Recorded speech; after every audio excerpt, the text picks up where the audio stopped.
why are the most dangerous environmental harms the ones we usually normalize? There is a quiet psychological trick happening all around us, and most of us don't even notice it. It's called the shifting baseline syndrome. You know, the idea that every generation accepts a more damaged world as normal because that's all they've ever known. When environmental degradation and climate impacts become constant, we stop reacting. What once felt like an emergency starts to feel routine. And when crisis becomes routine, urgency fades. Not because the danger is gone, but because our sense of what is normal has quietly moved. Today, I want to talk about something most of us live with every single day, but almost never talk about. The issue of forever chemicals, also known as PFAS. And before you tune out thinking, oh no, another scary and boring sounds lecture, relax. I promise to keep this human and fun. So here is a fun fact you probably didn't know. PFAS are called forever chemicals because they don't break down naturally.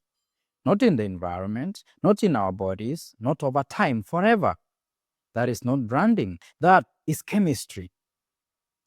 These chemicals were designed to resist heat, water, grease, and stains, which sounds great until you realize they were too good at their job.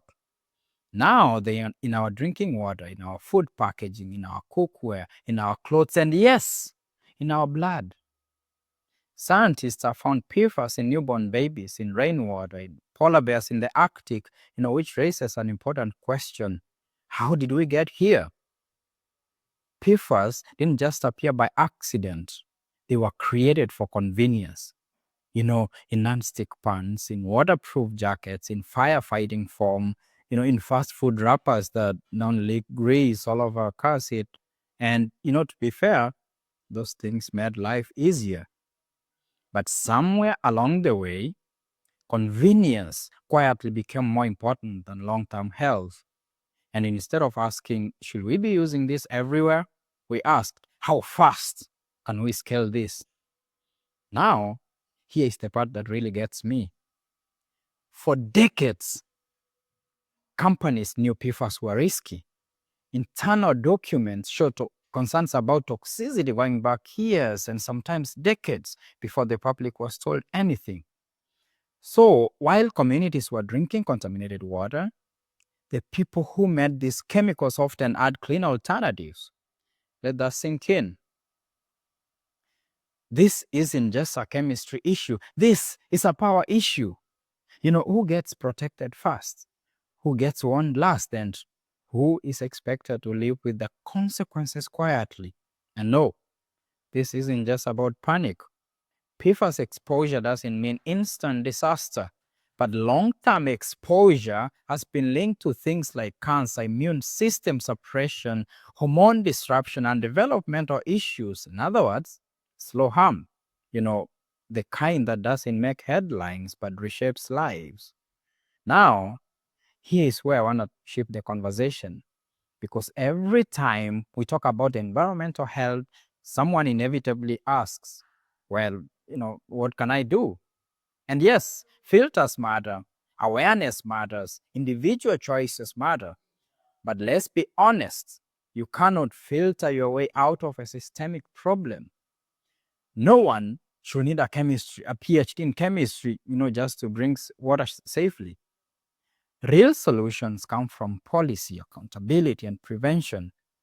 From asking questions before chemicals hit the market, from investing in clean water infrastructure, from stopping contamination before it happens rather than treating communities like their testing sites after the damage is done. Now, here is the hopeful part. We are seeing movements. States are setting stricter limits. Communities are demanding transparency. Scientists, water professionals, and advocates are connecting the dots between public health and environmental policy. This is slow work, but it's real. So, if you take one thing from this monologue, let it be this. Clean water should not be a privilege. Safe products should not require insider knowledge. And no chemical should be allowed to outlive our responsibility for its impacts.